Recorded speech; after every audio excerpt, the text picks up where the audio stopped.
Saya bersumpah bahwa saya bahwa saya akan memenuhi kewajiban saya sebagai anggota Dewan Perwakilan Rakyat Kabupaten Aceh Barat dengan sebaik-baiknya dan seadil-adilnya sesuai dengan peraturan perundangan dengan berpedoman pada Pancasila dan Undang-Undang Dasar Negara Republik Indonesia tahun 1445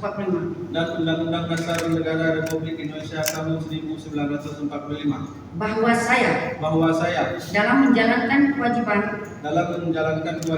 akan bekerja dengan sungguh-sungguh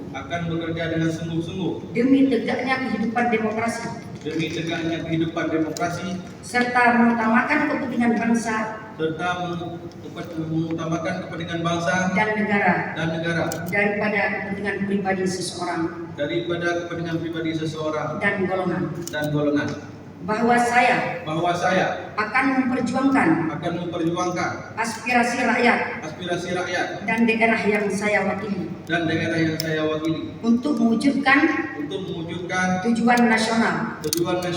demi kepentingan bangsa dan negara, Kesatuan Republik Indonesia.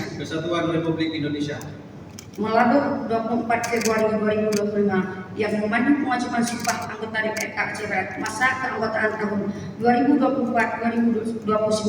Ketua Dewan Perwakilan Rakyat Kabupaten Aceh Barat Hajah Siti Ramazan SI.